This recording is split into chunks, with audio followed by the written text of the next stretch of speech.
Turma, a prof aqui de novo.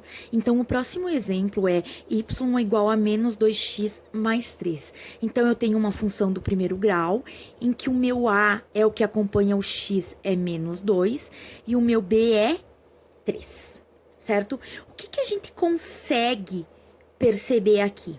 Eu já tenho como responder o item 2, que pede se ela é crescente ou decrescente. Então, lembrando, o meu A é menos 2. Esse A é menor que zero, ou seja, ele é negativo. Então, a minha função, ela é decrescente.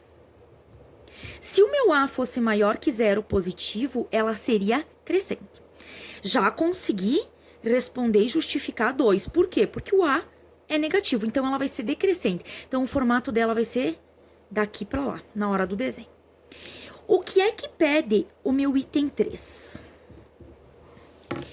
O item 3 pede onde corta o eixo X. Prof, mas eu não fiz o desenho, não tenho como ver. Lembram que para cortar o eixo X, o Y é zero? Então, eu vou colocar, a minha função é y igual a menos 2x mais 3. Isso aqui também a gente chama de zeros da função. Então, no lugar do y, eu vou botar um zero. Menos 2x mais 3. Passa pra frente e fica 2x igual a 3. X igual a 3 meios. O 3 meios, gente, é um pouquinho, é 1 inteiro e 1 meio. Então, vai ser mais ou menos no 1 e meio que vai estar a minha função, tá? Prof, mas como é que a prof sabe disso? Se eu dividir 3 por 2, dá 1,5. 1,5 é 1,5. Se eu dividir 3 por 2, dá 1 inteiro e ainda sobra uma parte de 2. Já descobri onde é que ela corta o meu eixo X. No 3 meios. Descobri que ela é decrescente. Vamos ver se eu tenho como descobrir o item 4, que é onde ela corta o meu eixo Y. Lembram que para cortar o eixo Y é no valor do B, e o meu B é 3, ou seja, corta o eixo em Y igual a 3. Então, é ali que ela vai cortar o meu eixo Y.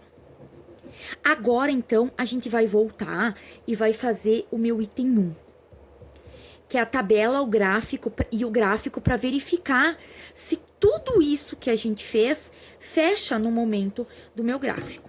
Então, gente, lembrando, para quem não lembra como é que constrói o gráfico, eu vou desenhar o meu eixo Y e o meu eixo X.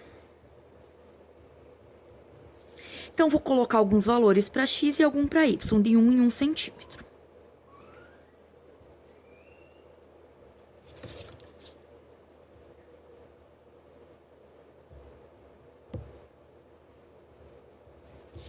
Então, a origem, o 0, 1, 2, 3, 4, menos 1, menos 2, menos 3, menos 1, menos 2, menos 3, e 1, 2, 3. Agora, eu vou fazer a minha tabelinha. Lembram que a prof disse? Sempre usem os mesmos valores, x e y. Para x, eu vou usar menos 1, 0 e 1. E eu preciso encontrar os meus valores de y. De que maneira? Substituindo na função. A minha função é menos 2x mais 3. Então, primeiro, vamos usar o menos 1.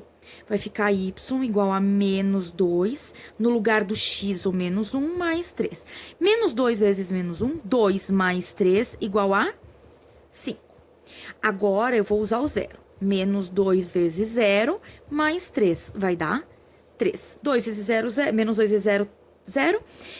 E sobrou só o 3. Agora, eu vou usar 1. Menos 2 vezes 1, mais 3. Menos 2 vezes 1 dá menos 2 com mais 3, sobra 1. Então, aqui é 5, 3 e 1. Os pares ficam menos 1 e 5, 0 e 3, e 1 e 1. Vou localizar isso no meu gráfico. Prof, mas o gráfico da prof não foi até o 5. Realmente, gente. Então, aqui, o que a prof vai ter que fazer? A prof vai ter que ampliar o gráfico para que ele vá até o 5, certo? Senão, não vai ter como a gente construir. Então, a gente foi até o 3, aqui vai ser o 4, e aqui o meu 5 e o 4. Então, já tenho agora o meu gráfico até onde eu preciso. Então, primeiro par, menos 1 com 5. Então, menos 1 de x com 5 de y. Próximo, 0 e 3. 0 para x e 3 para y. E próximo, 1 e 1. Então, 1 e 1. Vou traçar agora o meu gráfico. Ele sempre vai ser uma reta. Então, o que a gente consegue observar? Vamos analisar aquilo que pedia antes. Então, o item 2 pedia se era crescente ou decrescente. Então, a gente observa que começou grande e foi diminuindo.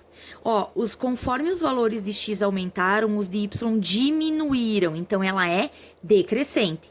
Beleza, a gente já tinha concluído isso pelo valor do meu A. O 3 pedia os zeros da função, onde é que ela cortava o eixo x. Então, ó, a gente percebe que é mais ou menos realmente no 3 meios, que é 1,5 ou 1 inteiro e 1 meio. E esse aqui, geralmente, a gente só consegue verificar fazendo a continha. Pelo gráfico fica um pouquinho mais difícil. O item 4 pedia onde é que ela cortava o eixo y. Gente, olha aqui onde é que ela corta o eixo y, no 3. E a gente já tinha concluído isso pelo valor do B. Então, fizemos a tabela e o gráfico, que era o item 1. Agora, só falta o meu item 5. Então, o que é que pede no meu item 5? O domínio e a imagem. Lembrando, domínio, valores de x. Então, quem vai ser o meu domínio? Eu poderia ter posto qualquer valor para x aqui. Então, o meu domínio são todos os reais. E a minha imagem é os valores de y. Eu poderia ter tido qualquer resposta para y. Então, também a minha imagem são todos os reais. Então, gente, lembrando, para saber se é crescente ou decrescente, eu olho o A, que é o coeficiente que acompanha o x. Se ele é positivo, crescente. Se ele é negativo, decrescente. Para saber onde ela corta o eixo y, o x tem que ser 0, então é só substituir o 0 no lugar do x, eu vou descobrir onde ela corta o eixo y. Ou também, eu descubro como é que eu descubro onde ela corta o eixo y. É o meu valor do b, que é o termo sozinho, o coeficiente que está sozinho, que não está acompanhado por incógnita.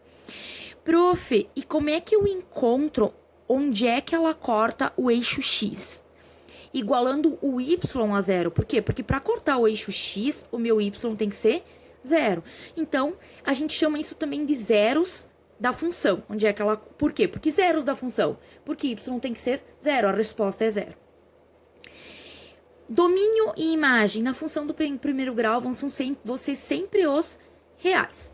Gráfico e tabela. Tabela, sempre usando esses valores para x, encontra o y. Como? Substituindo o x na função.